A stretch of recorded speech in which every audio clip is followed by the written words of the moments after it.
Hello दोस्तों, मेरा नाम रुचिर कुमार है। जैसे कि आपको पता है कि जो हमारी सीरीज़ चल रही है साइंस क्लास की, उसमें हम अपने 4 लेक्चर कंप्लीट कर चुके हैं। अब जो हमारी वीडियोज़ आएगी केमिस्ट्री पर। ऐसे ही हम केमिस्ट्री के 3 या 4 लेक्चर डाल लेंगे और उसके बाद हम जो है वो बायोलॉजी स्टार्ट करेंगे। तो आपकी इस तरह से क्या होगा कि साइंस में आपकी फिजिक्स भी चल रही है, केमिस्ट्री भी चल रही है और साथ साथ आपकी बायोलॉजी भी स्टार्ट होगी। उम्मीद ये करता हूँ कि जो स्टार्टिंग की 4 वीडियो मैंने बनाई है वो सारी की सारी वीडियोस आप लोगों को अच्छी लगी होगी। आपका प्यार उस पर बहुत अच्छा मिला, उस चीज़ के लिए आपका बहुत ज़्यादा धन्यवाद। लाइक करने से, शेयर करने से होता क्या है कि हमारा जो मनोबल है वो बहुत ज़्यादा बढ़ता है, अच्छा लगता है और हम जो है आपके पास अच्छा टॉपिक लेके आते हैं। तो हम आज जो स्टार्ट कर रहे हैं केमिस्ट्री में बिल्कुल बेसिक से पढ़ाऊंगा। जैसे फिजिक्स में मैंने बिल्कुल 0 से पढ़ाया था, तो ऐसे ही केमिस्ट्री में भी क्या होगा, हमारा 0 से स्टार्ट होगा।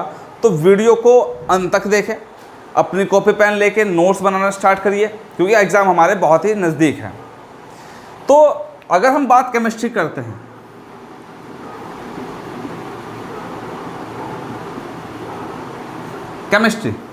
केमिस्ट्री यानी कि रसायन विज्ञान।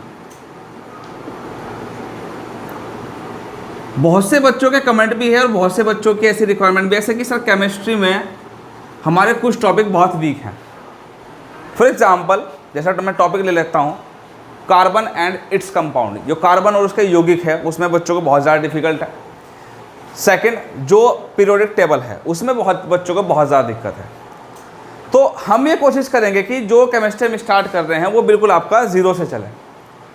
उससे आपके जितने भी टॉपिक है उनका बेसिक क्लियर हो जाएगा और बेसिक क्लियर होने से आपके टॉपिक जो है वो अच्छे से क्लियर हो जाएंगे जब मैं यहाँ पे पढ़ाऊँगा। तो केमिस्ट्री में जो मैं पहला चैप्टर स्टार्ट करूँगा वो चैप्टर होगा आपका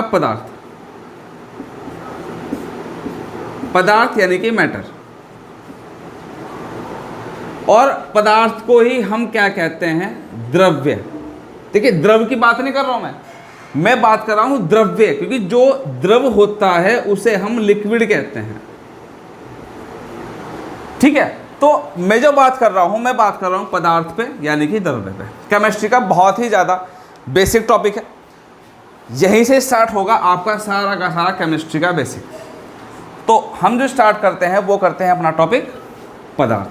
तो अपनी कॉपी और पेन निकाल के बैठेगा, साथ साथ नोट आउट करते चलेगा, क्योंकि थ्योरेटिकल टॉपिक है, समझाऊंगा मैं आपको।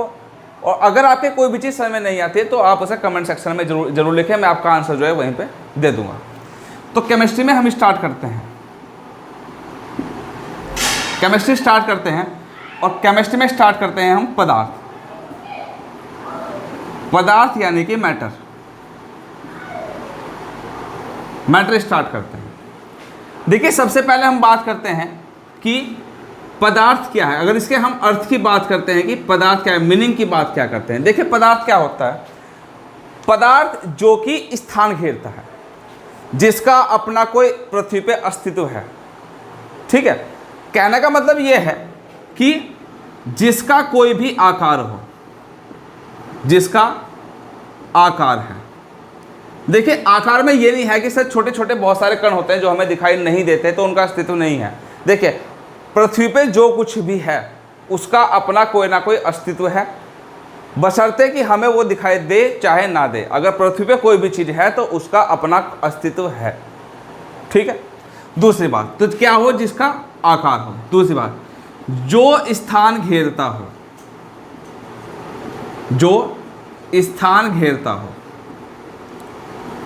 ठीक है, जिसका भार हो,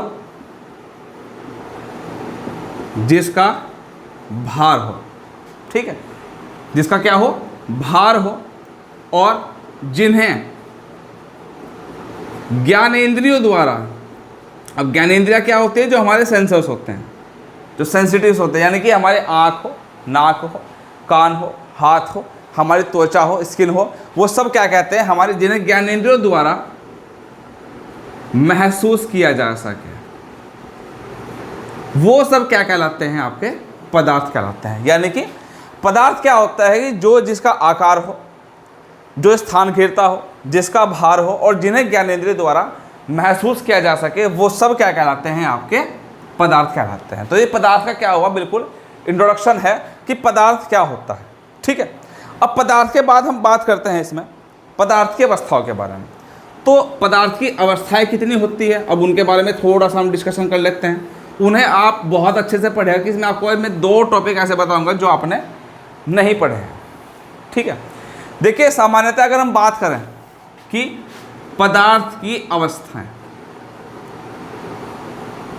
पदार्थ की अवस्थाएं, स्टेट्स ऑफ मैटर, कि पदार्थ कितनी अवस्था में पाया जाता है। देखिए पदार्थ सामान्यतः अगर देखा जाए बुक्स में या किसी चीज़ में, पदार्थ की 3 अवस्थाएं बताई जाती है कि सर पदार्थ की 3 अवस्थाएं होती है, क्या, ठोस, द्रव और गैस।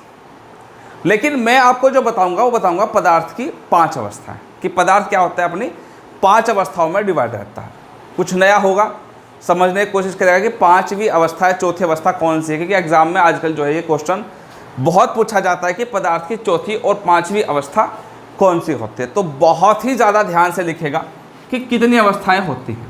ठीक है, देखिए पदार्थ की जो अवस्थाएं होती है वो मैं आपको जनरली एक मैप के अकॉर्डिंग यहाँ से समझाऊंगा, तो साथ साथ मेरे साथ उतारते चलिएगा पदार्थ की कितनी अवस्थाएं होती हैं।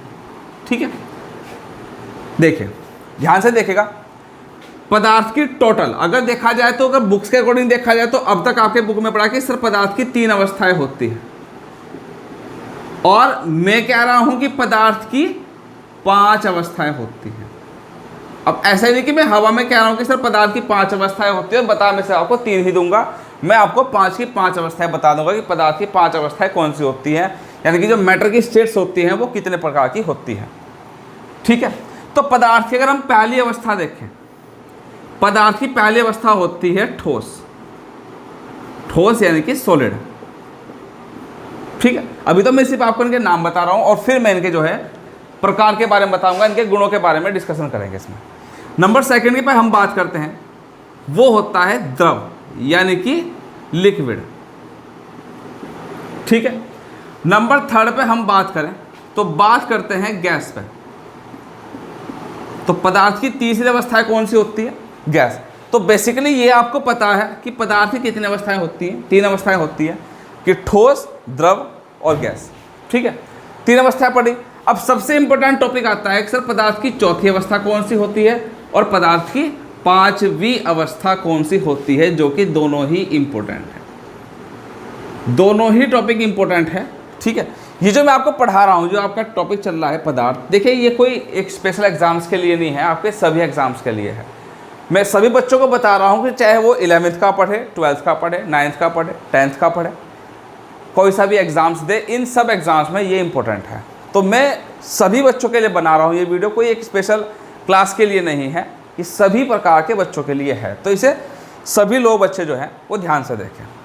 तो 3 अवस्थाएं होती है, ठोस, द्रव और गैस। ठीक है, पदार्थ की जो चौथी अवस्था होती है, ये सीक्वेंस में है, इस बात को याद रखेगा, ये बिल्कुल सीक्वेंस में लगा रहा हूँ। कभी कभी एग्जाम में सीक्वेंस में भी पूछ ली जाती है कि सीक्वेंस में कौन सही है कौन गलत है। देखिए पदार्थ की जो चौथी अवस्था होती है उसे हम कहते हैं प्लाज्मा। क्या कहते हैं, प्लाज्मा। प्लाज्मा आपने टॉपिक अगर पढ़ा होगा ब्लड, रक्त का ही एक भाग होता है प्लाज्मा। क्या, रक्त के 2 भाग होते हैं। नंबर 1 जो होता है वो आता है आपका प्लाज्मा, और नंबर 2 आती है आपकी ब्लड सेल्स। ठीक है, तो पदार्थ के जो ब्लड होता है उसके 2 पार्ट्स होते हैं। क्या, एक होता है आपका प्लाज्मा जो पदार्थ की चौथी अवस्था होती है, और नंबर दूसरा जो होता है वो होता है हमारी ब्लड सेल्स। देखिए हमारा यहाँ पे टॉपिक नहीं, मैं सिर्फ आपको बता रहा हूँ कि प्लाज्मा है क्या। ठीक है, अब नंबर 5, इसे बोलते हैं हम BEC, BEC यानी कि बोस आइंस्टीन कंडेंसेंस। बोस आइंस्टीन कंडेंसेंस। ठीक है, ये था। ये बोस जो है ये है यहाँ पे भारतीय, एक प्रसिद्ध भारतीय वैज्ञानिक है, उसका नाम है सत्येंद्र नाथ बोस। सत्येंद्र नाथ बोस। ठीक है, और आइंस्टीन आप बहुत एक फेमस व्यक्ति हैं, वैज्ञानिक है, जिसका नाम है अल्बर्ट आइंस्टीन। Albert Einstein. इन दोनों ने सन 1920 में, कब, 1920 में एक कॉन्सेप्ट दिया क्या, पदार्थ की 5 व्यवस्थाओं को लेकर इन्होंने क्या किया, एक भविष्यवाणी की कि पदार्थ की 5 व्यवस्थाएं इस तरह से तैयार की जा सकती है कि जल के 1,00,000वें भाग को अगर हम उच्च दाब और उच्च ताप पे संग्रहण करते हैं तो कौन सी अवस्था प्राप्त होती है, BEC अवस्था प्राप्त हो जाती है। ठीक है, 1920 में इसकी अवधारणा दी गई और सन 2001 में इसे प्रायोगिक रूप से लाया गया। ठीक है, तो 1920 में क्या हुई, इसकी भविष्यवाणी हुई और 2001 में इसे प्रायोगिक रूप से लागू किया गया। ठीक है, तो ये हमारी क्या है, पदार्थ की 5 अवस्थाएं हैं। देखिए, पहली अवस्था जो है वो ठोस है, दूसरी अवस्था द्रव है, तीसरी अवस्था गैस है, चौथी अवस्था प्लाज्मा है और 5वीं अवस्था जो है वो आपकी BEC है। तो ये 5 अवस्थाएं जो है आप उतार लीजिए और अब मैं बात कर रहा हूँ हर एक अवस्था के बारे में, इनकी गुणों के बारे में, इनके क्या विशेषताएं हैं वो सब मैं डिस्कस ऐसे करूँगा। ठीक है, तो आप इन सब को उतार लीजिएगा। ठीक है, तो हमने 5 अवस्थाएं आपकी देख ली। अब हम बात करते हैं प्रत्येक अवस्था में, प्रत्येक अवस्था की विशेषताएं क्या क्या होती है। मैं ऐसे ही बात करूँगा, एक तरफ ठोस में, एक तरफ गैस में। ठीक है, ठोस, द्रव और गैस, मैं तीनों को जो है वो एक ही पोर्शन पे लेके चलूँगा। ठीक है, ध्यान से समझिएगा। एक ही मैप के अकॉर्डिंग मैं क्या करूँगा, पूरी की पूरी वीडियो में एक मैप के अकॉर्डिंग आपको सारी की सारी अवस्थाएं बता दूँगा। ठीक है, जो मूल रूप से पदार्थ की 3 अवस्थाएं होती हैं। ठीक है, देखिए सबसे पहले हम बात करते हैं ठोस के बारे में। ठीक है, यानी कि सॉलिड के बारे में। नंबर 2 हम ऑप्शन पे बात करते हैं, हम इस पे बात करेंगे द्रव के बारे में, यानी कि लिक्विड के बारे में। और नंबर 3 पोर्शन पे हम जो बात करते हैं वो बात करते हैं गैस के बारे में। ठीक है भाई, तो ये 3 प्रकार की हम अवस्थाओं के बारे में यहाँ पे डिस्कशन करेंगे, क्योंकि यहाँ से क्वेश्चन एग्जाम्स में पूछे जाते हैं। ठीक है, देखिए सबसे पहले मैं प्रॉपर्टीज, एक एक प्रॉपर्टीज यहाँ लिखूंगा और हर प्रॉपर्टीज के साथ यहाँ पे इसको कंपेयर करता जाऊंगा और कुछ क्वेश्चंस मैं इसके एंड में बताऊंगा, उन क्वेश्चंस को आपको ढंग से याद भी करना है। देखिए सबसे पहले हम बात करते हैं ठोस के, हम आकार के बारे में बात करते हैं। देखिए अगर मैं यहाँ पे आकार लिख रहा हूँ तो ये आकार तीनों में कॉमन होगा। ठीक है, तो तीनों को मैं एक साथ यहाँ पे डिफाइन करूँगा ताकि आप कंपेरिजन ढंग से सीख लें कि तीनों में कंपेरिजन कैसे किया जाता है। ठीक है, अगर हम आकार की बात करते हैं, देखिए ठोस पदार्थ होता है। अब ठोस में क्या होता है कि जो इनके अणु हैं और इनके अणु में जो अंतर आयनिक आकर्षण बल होता है, आपने ऐसे ऐसे पढ़ा होगा, एक डायग्राम आपने इस तरह से पढ़ा होगा, इस तरह से आपने एक छोटा सा डायग्राम पढ़ा होगा। आपने यहाँ पे देखा होगा कि इनके जो अणु होते हैं, जो मॉलिक्यूल्स होते हैं, वो क्या होते हैं, बहुत पास पास होते हैं और किसी भी पदार्थ का जो आकार है वो इनके अणुओं के मध्य, यानी कि जो इनके अणु है इनके मध्य लगने वाले अंतरायनिक आकर्षण बल के कारण होता है, यानी कि intermolecular attraction force, intermolecular attraction force. इसकी वजह से ही क्या होता है, और ये ध्यान रखना, ये मोस्ट इंपॉर्टेंट है। क्यों, क्वेश्चन आपसे क्या पूछा जाएगा, ध्यान से लिखिएगा, लिख लीजिएगा अपनी कॉपी में कि पदार्थ की अवस्थाओं का वर्गीकरण किस आधार पर किया जाता है। तो पदार्थ की अवस्थाओं का जो वर्गीकरण है वो किसके आधार पर होता है, अंतरायनिक आकर्षण बल के द्वारा।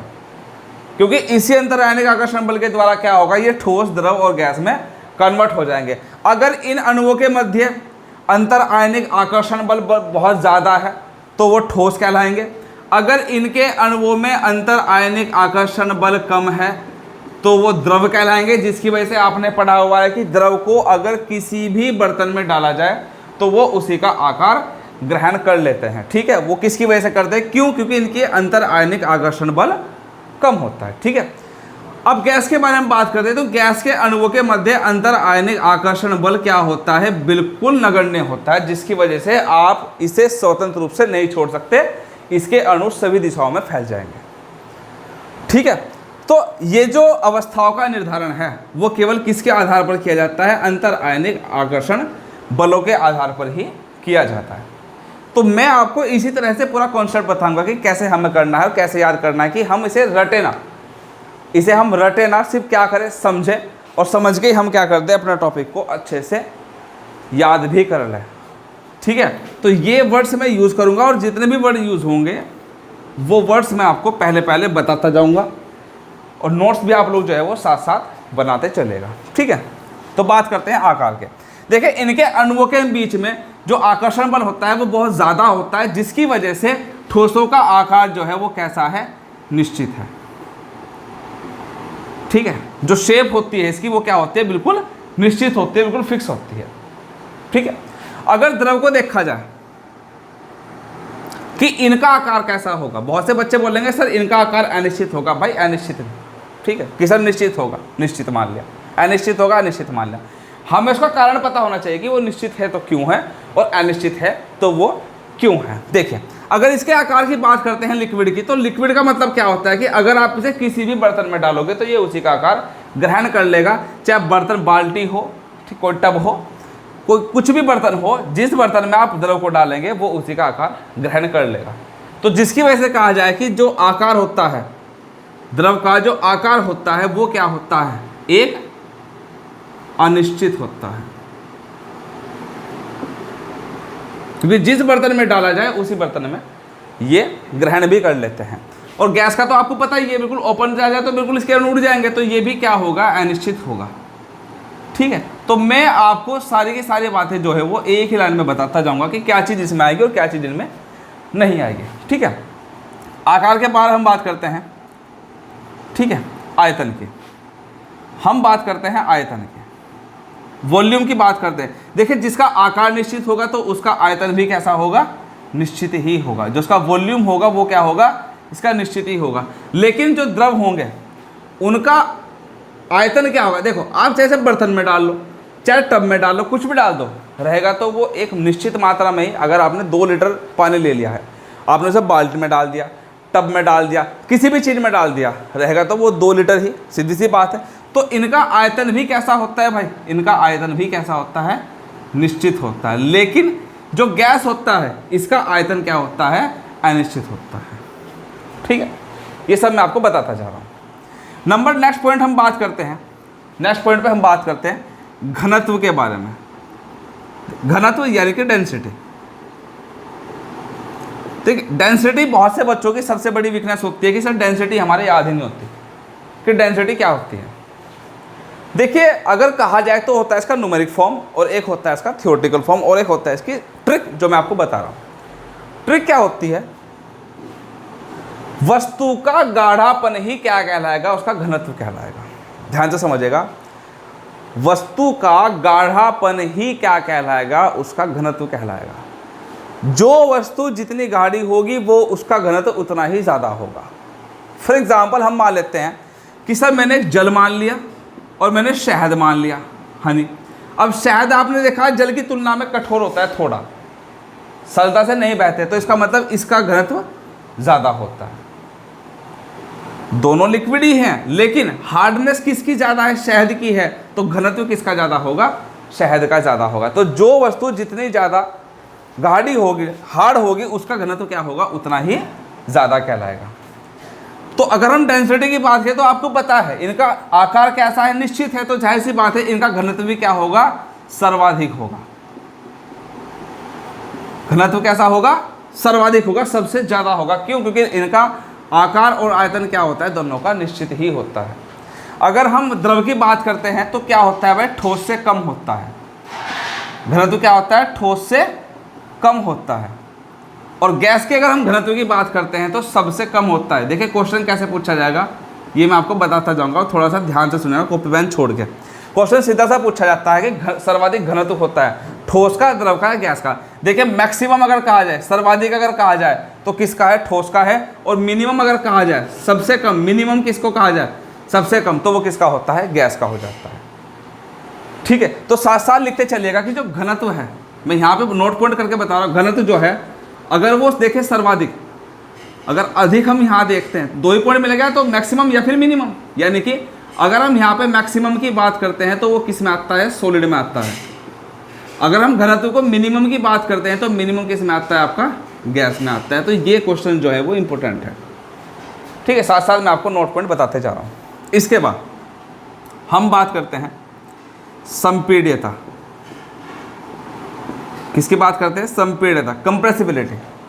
संपीड्यता दबाना, कंप्रेस करना किसी चीज़ को, ठीक है। यहाँ से भी क्वेश्चन आएगा, यहाँ से भी क्वेश्चन आएगा कि संपीड्यता क्या होती है, सबसे ज़्यादा किसकी होती है और संपीड्यता किसकी सबसे कम होती है। तो ये क्वेश्चन जो भी मैं आपको लिखवा रहा हूँ साइड में, इसे आप मोस्ट इंपॉर्टेंट मार्क कर लीजिएगा, ठीक है। ये सबसे ज़्यादा इंपॉर्टेंट क्वेश्चन है, मैं आपको साथ साथ इधर आपके बताता जा रहा हूँ, ठीक है। यहाँ से क्वेश्चन जरूर मिलेंगे, चाहे आप एग्जाम में उठा के देख लीजिएगा। देखिए संपीड्यता का मतलब क्या होता है, दबाना, कंप्रेस करना। अगर हम किसी चीज़ को दबा के उसके आकार में परिवर्तन करते हैं तो वो क्या कहलाती है, संपीड्यता कहलाती है, कंप्रेसिबिलिटी कहलाती है।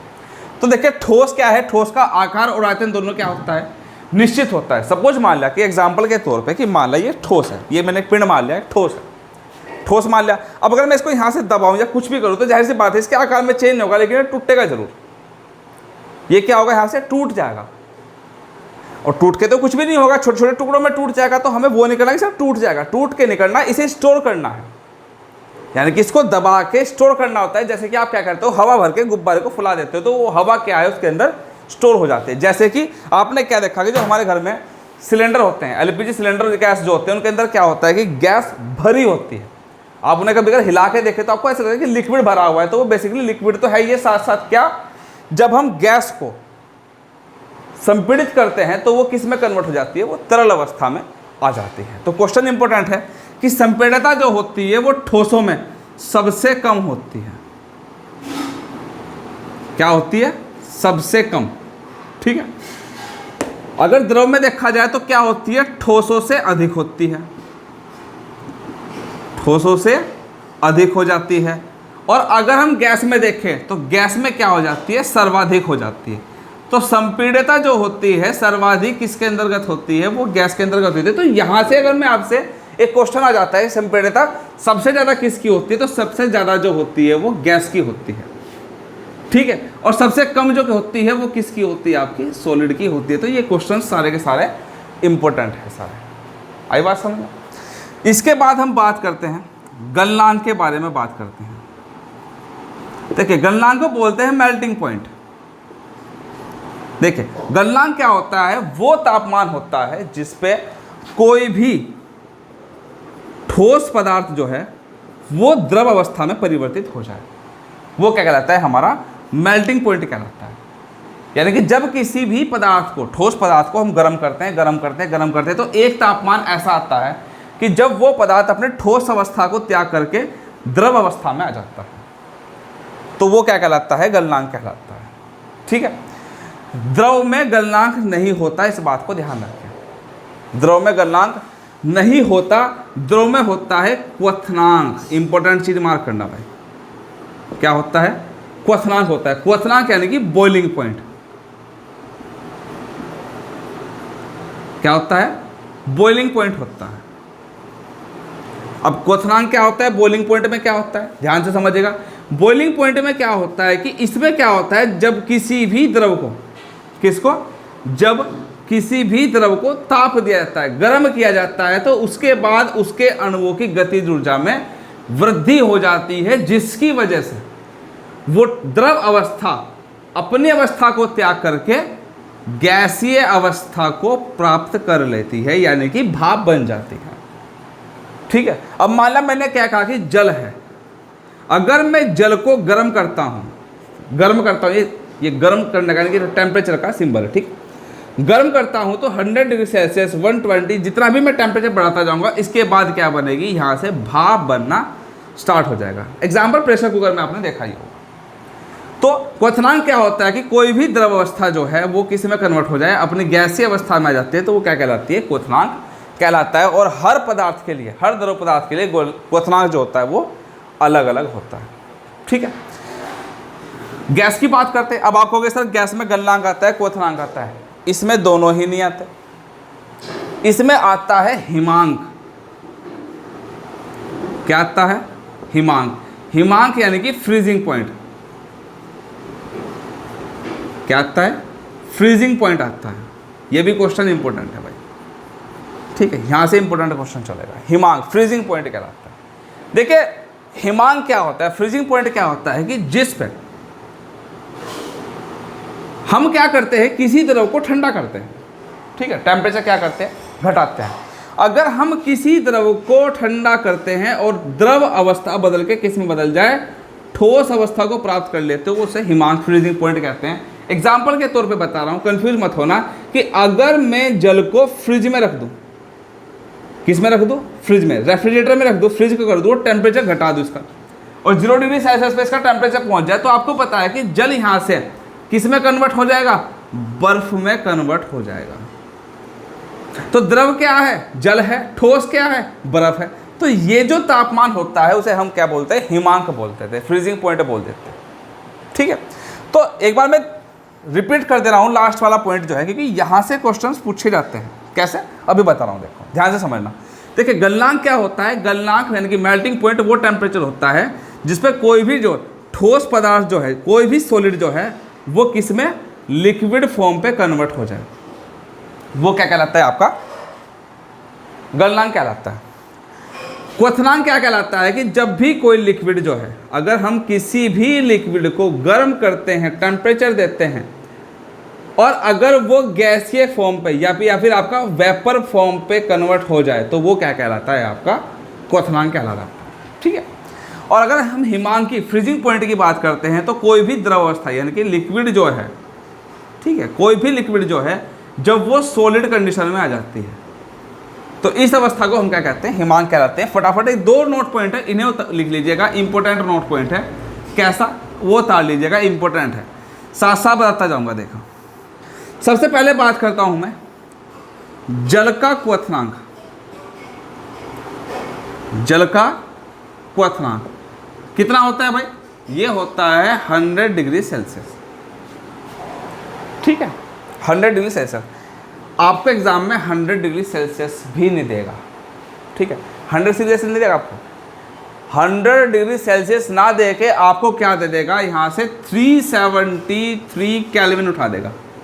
आपको सर ये कहाँ से आ गया, ये कहाँ से आया, देखिए अगर आपको डिग्री सेल्सियस को केल्विन में चेंज करना है, तो इसमें आपको प्लस के 273 करना पड़ेगा, ठीक है, आई बात समझ में।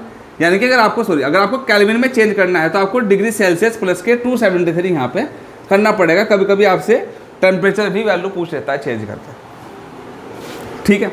अगर हम बात करें कि जल का हिमांक, अगर हम यहाँ से बात करें, फ्रीजिंग पॉइंट की बात करें, तो वो कितना होता है, 0 डिग्री सेल्सियस। अब देखिए आप इसे केल्विन में चेंज इजीली कर सकते हैं, ठीक है।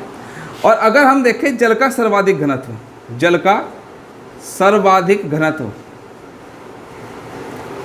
ठीक है, हाईएस्ट डेंसिटी ऑफ वाटर, घनत्व कितना होता है, 4 डिग्री सेल्सियस। ये है सबसे इंपॉर्टेंट क्वेश्चन है एग्जाम में आने वाला, 4 डिग्री सेल्सियस।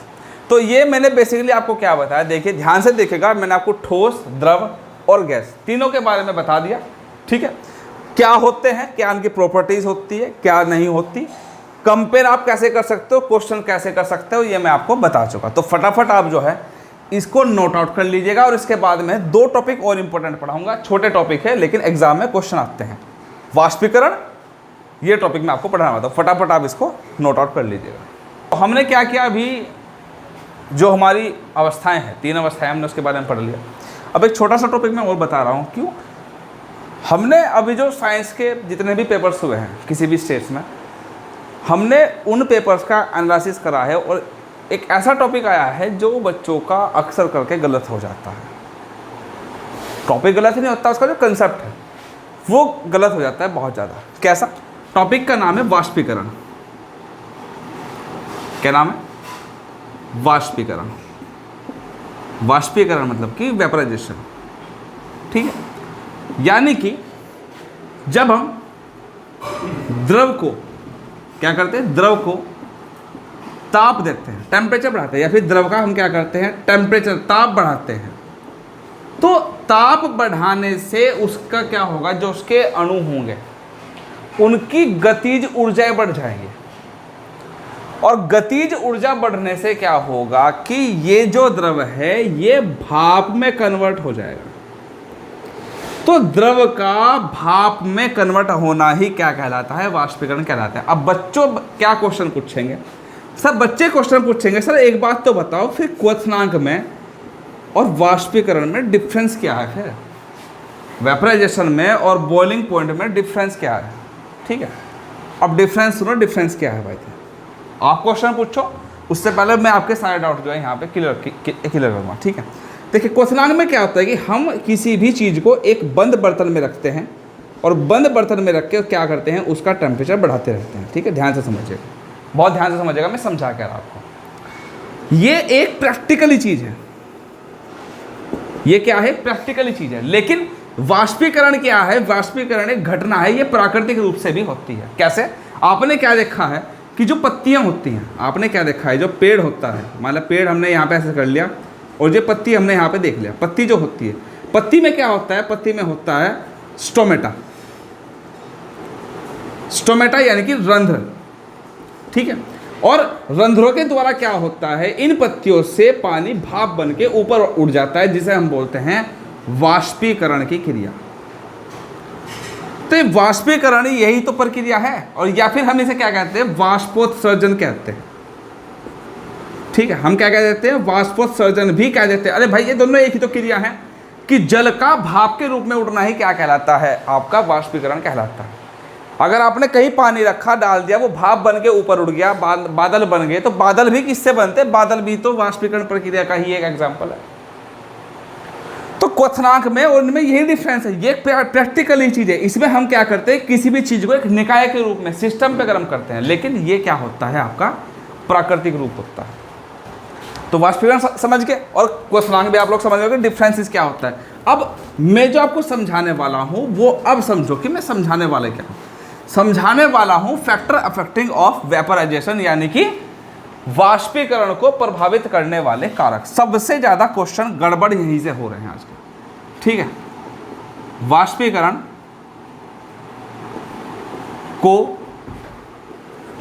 प्रभावित करने वाले कारक, जैसे मैं लिख रहा हूं ऐसे ही आपको अपनी कॉपी में भी लिखना है, करने वाले कारक। ठीक है, कारक कितने हैं, कारक 4 हैं, 4 फैक्टर हैं जो अफेक्ट करते हैं। ठीक है, सबसे ऊपर जो आता है आपका, वो आता है आपका तापमान, टेम्परेचर। वाष्पीकरण को टेम्परेचर कैसे इफेक्ट करता है, ध्यान समझ गया। अगर टेम्परेचर बढ़ता है, देखिए जैसे कि मैं ऊपर की तरफ एरो कर रहा हूं, इसका मतलब होता है बढ़ रहा। ठीक है, बढ़ रहा। तो अगर टेम्परेचर बढ़ रहा है तो इससे क्या होगा, वाष्पीकरण भी क्या होगा, बढ़ेगा। ठीक है, ध्यान से समझिएगा। अगर हमारे यहाँ पे गर्मी ज़्यादा पड़ रही है तो गर्मी से टेम्परेचर बढ़ेगा और पानी जो है वो भाप बन के उतनी तेज़ी से ऊपर जाएगा। तो तापमान बढ़ने से क्या होता है, वाष्पीकरण की दर जो है वो बढ़ जाती है। ठीक है, तापमान बढ़ने से क्या होगा, यानी कि तापमान बढ़ने से क्या, वाष्पीकरण बढ़ता है। ये इंपॉर्टेंट चीज़ है। ठीक है, वाष्पीकरण भी क्या होता है, वो बढ़ जाता है। ठीक है, दूसरी बात, दूसरा जो एग्जाम्पल है वो है सतही क्षेत्र। सतही क्षेत्र बढ़ने पर, सतही क्षेत्र क्या होता है, जिसमें कोई भी मटेरियल पड़ा होता है। जैसे कि एक कप है, कप में चाय रखी है, तो कप का जितना भी आकार है, जितना भी उतना इसके अंदर स्पेस है, वो क्या है, उसका सतही क्षेत्र है। एक बाल्टी है, पानी भरा हुआ है, तो बाल्टी के अंदर का जितना भी एरिया है वो क्या कहलाता है, आपका सतही क्षेत्र। आपने क्या देखा है कि अगर चाय गर्म है, बहुत ज़्यादा गर्म है, ठीक है, और आपको उसको ठंडा करना है, तो आप क्या करोगे, कोई भी एक प्लेट लोगे और उसमें उस चाय को डाल दोगे। डालने से क्या होगा कि वो चाय क्या करेगी, ज़्यादा से ज़्यादा क्षेत्रफल को कवर करेगी, और जितना ज़्यादा क्षेत्रफल बढ़ जाएगा, वाष्पीकरण की दर उतनी ज़्यादा क्या होगी, बढ़ जाएगी, और आपकी चाय जो है वो एकदम क्या हो जाएगी, ठंडी हो जाएगी। ठीक है, तो सतही क्षेत्रफल बढ़ने पर क्या होगा, वाष्पीकरण बढ़ जाता है, वाष्पीकरण बढ़ता है। ठीक है, वाष्पीकरण बढ़ता है। अब नंबर 3 आता है आपका आर्द्रता। ठीक है, ह्यूमिडिटी। ह्यूमिडिटी यानी कि आर्द्रता। आर्द्रता मतलब क्या होता है, बेसिकली हमारे वातावरण में जो नमी होती है वो होती है हमारी आर्द्रता। ठीक है। अब आपने क्या देखा है कि जो गर्मी के दिन है और सर्दी के दिन है, गर्मी के दिनों में कपड़े बहुत जल्दी सूख जाते हैं। क्यों? क्योंकि टेम्परेचर बहुत ज़्यादा होता है। लेकिन सर्दियों में क्या होता है कि टेम्परेचर कम होता है, जो धुंध कोहरा होता है, स्मोक होता है, जिसकी वजह से पृथ्वी पे टेम्परेचर तापमान ज़्यादा नहीं पहुंच पाता। तो हमारे आसपास क्या होती है, नमी होती है। नमी बढ़ने से क्या हो जाएगा, वाष्पीकरण की, यानी कि नमी बढ़ने से, सॉरी आर्द्रता बढ़ने से वाष्पीकरण घटता है। ठीक है, ये चीज़ इंपॉर्टेंट है। देखिए वाष्पीकरण क्या होता है भाई, यहां से घटता है। ठीक है। इसके बाद नंबर 4 है वायु की गति बढ़ाने पर। ठीक, ये सब क्वेश्चन है, मैं बताऊंगा क्वेश्चन 1 मिनट में फटाफट। बढ़ाने पर क्या होता है, जो वाष्पीकरण है, वाष्पीकरण बढ़ता है। जैसे एग्जाम्पल के तौर पे हम नहा के जैसे बाहर आते हैं, कूलर या पंखे के सामने खड़े हो जाते हैं, तो हमें क्या होता है, ठंडक महसूस होती है। क्यों? वायु की गति बढ़ जाती है। ये सारे क्वेश्चन आपने पढ़े भी होंगे कि मटके में या घड़े में पानी रखा जाता है तो वो ठंडा हो जाता है। कुत्ते जो है वो बाहर जीभ निकाल के नमी लेते हैं, क्योंकि उनके शरीर में बहुत बाल होते हैं, जिसकी वजह से उनका पसीना बाहर नहीं निकलता। वो जीभ निकाल के क्या करते हैं, बाहर की जो नमी है वो एब्जॉर्ब करते रहते हैं।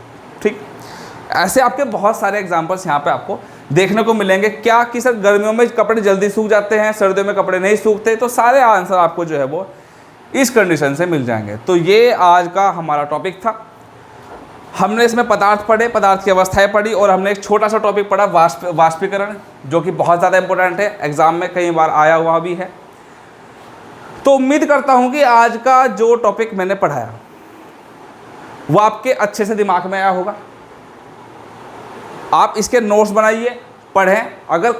अगर मैं क्लास लेते हुए या वीडियो देखते हुए आपके कोई टॉपिक समझ में नहीं आ रहा है, तो आप कमेंट सेक्शन में कमेंट करिए, उसका आंसर आपको तभी इसमें मिल जाएगा। हमारा मोटिव ये होगा कि आपको जो है आपके सिलेबस के अकॉर्डिंग ही पढ़ाया जाए, सिलेबस के बाहर आपको ऐसा वैसे भटकाया ना जाए कि सर ये आता है, आपका मोरल डाउन ना किया जाए। तो हमें आपसे ये उम्मीद होगी कि आप लोग हमारी वीडियो को लाइक भी करेंगे, क्योंकि हम आपके साथ ही मेहनत कर रहे हैं। इस लॉकडाउन की कंडीशन में हम आपके साथ पूरा मेहनत कर रहे हैं, और आपका हमें सपोर्ट भी मिल रहा है, इसके लिए आपका बहुत ज़्यादा धन्यवाद। तो ऐसे ही आप लोग अपना प्यार बनाए रखें। वीडियो अच्छी लगी हो तो लाइक करें, शेयर करें, और हमारा चैनल जो है सब्सक्राइब करें। Thank you. अब अगले टॉपिक के साथ वापस आते हैं।